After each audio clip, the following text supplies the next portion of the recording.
Assalamualaikum semua, kembali lagi bersama saya Diana di Diana Reaction 90. Okey, hari ini saya nak berbagi cerita syok lagi, iaitu dengan pengalaman saya sewaktu berada di Indonesia dan juga pengalaman peribadi saya sendiri ya, dan juga informasi sedikit sebanyak dari kawan-kawan yang terdekat. Jadi kalau korang nak tahu cerita syok kita untuk kali ini, stay tune terus di video saya. Okey, no skip for my video. Okay guys, cerita syok kita yang pertama adalah mengenai lesong batu. Okay, apa itu lesong batu? Ini adalah lesong batu di Malaysia dan ini adalah lesong batu di Indonesia. Kalau di Indonesia diorang panggil ulekan ya. Jadi sangat berbeza kedua-dua ni buat saya. Jadi betul-betul cerita syok sangat. Jadi saya pun baru pertama kali tengok lesong batu orang Indonesia seperti itu ya. Sewaktu berada di Indonesia memang sangat unik ya, lain sangat dengan kita. Kalau lesong batu kita di Malaysia, kita pakai dia tumbuk kan. Tapi kalau di Indonesia, dia orang punya ulekan ni, dia orang panggil ulekan kan. Jadi dia orang punya ulekan, dia orang pakai ulek macam tu saja. Saya dah pernah coba, jadi saya memang tak pandai. Saya hancurkan cili tu macam dia tak pandai hancur-hancur. Jadi memang tak pandai pakai dia, tapi macam best sangat lah sebab dia macam piring kan. Cuma bezanya bagi saya, kalau kita punya lesong batu ni, kalau tak hati-hati memang terus kena mata. Tapi kalau punya dari warga negara Indonesia sana, dari Indonesia punya ulekan ni, memang aman lah. Dia tak akan kena mata sebab dia cuma diulek saja. Itu adalah cerita syok saya melihat lesong batu Indonesia dan Malaysia. Sangat berbeza tapi sama-sama terbaik. Okay guys, cerita syok kita yang kedua mengenai Perak. Perak ya, Perak. Bukan negeri Perak, bukan berak, tetapi Perak. Cincin perak, gelang perak, kalung perak, anting perak, iaitu sejenis seperti emas juga, cuma dia berwarna putih. Kalau di Malaysia kita panggil perak. Kalau di Indonesia saya kurang tahu dia orang panggil apa. Jadi kalau korang yang dari Indonesia, kalau korang tahu kalau panggil perak di Malaysia tu, di Indonesia tu apa, korang boleh tinggalkan komen di kolom komentar saya. Okey, apa itu perak? Ini dia. Seperti ini. Perak, gelang perak ya. Kalau di Malaysia kita panggil perak kan, macam emas putih, perak macam ni kan. Tapi dia bukan emas putih, tapi dia memang perak. Tapi dia original, dia ada dua jenis. Dia original perak dan tidak original punya perak. Yang kalau yang tak original punya perak, pakai 1 minggu, 2 minggu dah dia pasti tukar warna dengan kuning. Tapi kalau perak ni dia takkan tukar warna, dia sama macam emas, dia original. Tapi kalau kita di Malaysia, perak ini kita beli, tapi kalau kita nak jual balik, perak ni tak ada harga, tak laku ya. Kalau di Sarawak sini tak laku kalau kita nak jual balik. Tapi berbeza dengan di Indonesia, itu semua saya dapat tahu dari semua kawan terdekat saya. Dia orang semua cakap kalau di Indonesia perak ini berharga, ada harganya dia orang cakap. Macam jual emas pun ada harganya, perak ni pun sama dia orang cakap, ada harganya juga. Apalagi kalau barang tu masih bagus, memang ada harga. Wow, kata saya. Kalau di Malaysia tak ada harga perak ni, kadang-kadang kalau kita jual balik tu susah lah, 1,100 lah kalau orang nak beli, bukan di kedai. Tapi ini perak dia orang boleh jual balik di kedai tempat ada yang beli dia. Jadi memang kata saya boleh tahan lah. Memang cerita syok sangat buat saya sebab kalau di Malaysia ni perak ni tak ada harga kalau kita nak jual balik. Apalagi kalau sama kawan-kawan mungkin boleh lah, tapi kalau di kedai-kedai itu memang tak ada harga. Tapi kalau di Indonesia, perak, emas semuanya ada harga kalau di Indonesia.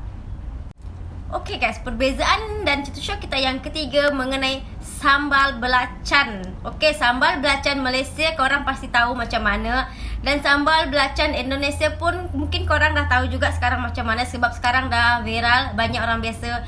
Sekarang orang Malaysia pun dah banyak membuat sambal seperti orang Indonesia juga. Okay, kalau sambal di Malaysia seperti ini, hitam. Kenapa dia hitam? Kerana kita pakai, biasanya kita pakai cili, kita pakai belacan dan ikan bilis. Ikan bilis tu yang bikin dia hitam biasanya ya.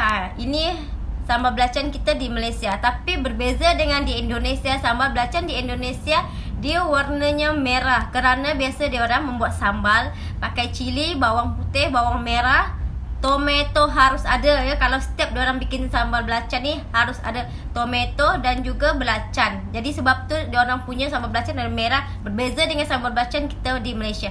Tetapi saya dah ngerasa kedua-duanya memang sedap sangat.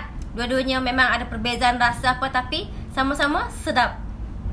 Okey, cerita syok kita yang keempat, iaitu waktu saya pergi ke Indonesia, kebetulan sangat musim buah dabai di Malaysia. Waktu tu di Malaysia musim buah dabai, tapi saya berada di Indonesia. Wah, rasanya saya nak carilah dabai itu. Sebab tu kan salah satu makanan kesukaan saya sangat-sangat. Jadi saya tengok di Indonesia, saya cari buah dabai, pokok dabai memang tak ada. Aduh, sedih sangat. Jadi saya kata saya beti kalau saya balik Sarawak lah baru saya dapat makan buah dabai ni. Jadi sekarang saya dah dapat tahu sekarang diorang sana pun dah banyak tanam buah dabai. Disebabkan diorang yang merantau di Malaysia, diorang pernah merasa buah dabai ni, jadi diorang rasa macam sedap. Okey lah diorang cakap. Jadi sebab itulah diorang tanam juga di Indonesia, biar diorang tak jauh sangat ke Sarawak ni nak cari buah dabai. Tapi buah dabai ni sekarang memang senang nak cari kalau di Indonesia. Kalau dulu memang dah susah. Tapi kalau pokok dia memang belum banyak lah, tapi masih banyak di Sarawak lah. Memanglah ini kan tempat dia. Dulu suami saya dia tak pandai makan buah dabai. Dia cakap rasa dia aneh. Tapi lama-lama saya makan je, lama-lama dia ikut, ujung-ujung dia yang ketagih. Dia yang cakap sedap sangat. Jadi kalau di Indonesia dengan Malaysia sekarang lah kan, kalau musim buah dabai, harga dia jauh lebih murah di Indonesia berbanding di Malaysia. Waktu tu saya tengok harga di Malaysia RM40 1 kilo kan. Tapi di Indonesia sana dia orang jual cuma RM30,000 1 kilo. RM30,000 tu mungkin kalau hitung lebih kurang macam RM10 sahaja duit sini. Jadi harga dia memang sangat jauh berbeza, sangat syoknya. Sana lebih murah lagi berbanding di sini ya. Mungkin disebabkan orang sana banyak belum pandai makan buah dabai. Jadi dia orang mungkin promosi dulu ataupun bagi murah dulu ya. Tapi lama-lama kau dah tahu, dah ketagih. Macam di Sarawak ni memang harga saya rasa memang dah harga emas dah. Okay guys, Catur Syok kita yang kelima dan yang terakhir, iaitu mengenai bakso. Ada apa masalah dengan bakso? Okay, kalau korang perhatikan bakso yang ada di Malaysia ni dan bakso yang ada di Indonesia ni, korang perhatikan betul-betul kedua ni. Apa yang beza? Okay, yang beza dia saya rasa bakso dia, pentol dia okay, ada semua. Yang beza dia adalah mi dia, mi dalaman dia yang beza. Okey, kalau di Malaysia ada bermacam-macam mi. Kadang dia orang simpan mi tiaw, kadang dia orang simpan mi hun, kadang dia orang simpan mi kuning. Tapi kalau di Indonesia, mi dia sangat berbeza. Dia orang jarang pakai mi ni semua. Dia orang ada mi khusus untuk memang khusus makan bakso. Dia sejenis mi dia halus, tak halus sangat lah, macam dia besar sikit daripada mi hun. Tapi saya dah rasa bakso di sini di Malaysia dan bakso di Indonesia, walaupun yang membuatnya sama-sama orang Indonesia, yang beza dia adalah mi dia. Dan mi yang ada di Indonesia tu lebih sedap berbanding mi bakso yang ada di Malaysia. Okay, kalau korang tak percaya, korang boleh coba. Saya dah cari dah di kawasan-kawasan kita sini dan dekat-dekat. Saya cari orang yang membuat bakso memang orang Indonesia, tetapi mi dia tu saya susah nak rasa, nak jumpa mi seperti mana saya rasa yang ada di Indonesia. Tapi mi dia tu memang lain sangat rasa dia. Memang mi dia, saya rasa memang itu mi khusus untuk bakso lah, mungkin lah kan. Sebab tu dah dia rasa macam cun sangat dengan bakso, dengan kuah, dengan mi dia sekali. Beza dengan bakso yang ada di Malaysia, walaupun yang membuatnya sama-sama warga negara Indonesia. Tapi memang mi dia itulah yang membuat saya rasa macam ketagih nak mencari lagi bakso yang rasa mi yang dia pakai itu memang sedap sangat lah. Ya guys, sebelum saya ke penutupnya, jangan lupa dukung channel saya dengan like, share, komen dan subscribe, kerana semua itu adalah free. Okay, thank you. Okay guys, seperti itu dah 5 cerita syok saya untuk hari ini. Dan jangan lupa kritik dan saran korang boleh tinggalkan komen di kolom komentar saya, okay? Dan semua ini adalah pengalaman peribadi saya sendiri. Tak ada niat untuk membezakan negara Indonesia dan Malaysia, kerana bagi saya dua-dua adalah saling memerlukan, kita serumpun dan tetangga, okay?